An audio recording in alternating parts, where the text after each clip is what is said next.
Selon SOS Violence conjugale basée au Québec, il existe 3 cycles de la violence. La crise ou l'agression, la rémission et la tension. Notons ici que la violence et le contrôle sont présents dans toutes les phases du cycle, mais prennent des visages différents. Quant à ce qui concerne la phase de la crise ou l'agression, elle se produit généralement quand la victime tente à exercer du pouvoir sur une décision ou sur sa vie et que l'agresseur utilise de la violence pour gagner et imposer sa volonté. Peu importe la forme que prend la violence psychologique, verbale, physique ou sexuelle, elle a de grandes répercussions. La victime a peur, elle a mal, elle est blessée, elle ne comprend pas pourquoi son partenaire réagit aussi brusquement, pourquoi il va aussi loin, comment la situation a pu dégénérer à ce point. Elle se sent impuissante, puisque ses efforts pour apaiser son partenaire ne fonctionnent pas. C'est souvent lors de ces crises que la victime risque d'utiliser des comportements de violence réactionnels pour se défendre ou pour tenter de retrouver son pouvoir légitime sur la situation. Après la crise, la victime est déstabilisée. Il est possible qu'elle remette en question les comportements de son partenaire ou même la relation. Parlant du deuxième cycle, qui est la phase de la rémission, il consiste pour la victime de remettre en question la relation. Et pour éviter que la victime remette en question la relation, l'agresseur doit brouiller sa perception de la situation et lui donner espoir en la relation.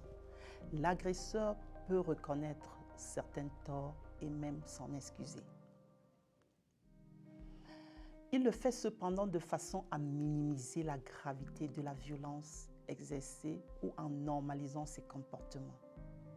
Il peut également promettre de faire des efforts pour s'améliorer. En même temps, il peut démontrer de l'affection pour la victime, en prendre soin et se montrer sur son meilleur jour.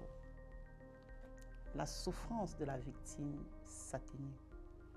Elle retrouve espoir et est même soulagée de l'idée que son partenaire n'ait pas volontairement voulu lui faire du mal. Parallèlement, l'agresseur remet en question la perception que la victime a de l'événement de crise pour lui donner une part de responsabilité. Il se base sur des événements de la réalité et demande que la victime fasse plus attention. Il peut même la convaincre que c'est elle qui a provoqué la crise. Ces comportements de l'agresseur responsabilisent la victime, mais lui donnent aussi un certain sentiment de pouvoir sur la situation, puisqu'elle sait comment faire pour que la relation se passe mieux. Les sentiments d'impuissance et de confusion que la victime ressentait s'apaisent. La troisième phase ou cycle de violence ici, c'est la tension. Après un certain temps, la rémission s'estompe et l'agresseur utilise de la violence subtile pour réaffirmer son pouvoir sur la relation. Par exemple, des regards irrités, des silences, des reproches voilés, des désapprobations. La tension monte. La victime a de la difficulté à mettre des mots sur ce qui se passe parce que le comportement violent demeure subtil. La victime ressent de l'anxiété et du stress. Elle marche sur des œufs et redouble d'efforts pour apaiser son partenaire. Elle s'adapte à la situation sans réaliser qu'elle perd de plus en plus de pouvoir. Jusqu'au jour où elle tente d'exercer du pouvoir sur une décision ou sur sa vie et que la crise recommence. Pour conclure sur les cycles ou les phases de la violence, notons cependant que ce soit dans la phase de l'agression ou la crise, dans la phase de la remission ou la tension, la violence est présente à toutes les phases. On pourrait penser que les comportements violents sont présents seulement au moment de la crise, parce que c'est en ce moment qu'ils sont plus manifestes, plus frappants. Au contraire, la violence psychologique est très intense au moment de la remission, avec la manipulation, des mensonges, des fausses promesses de l'agresseur. Et le contrôle coercitif est très présent dans la phase de la tension.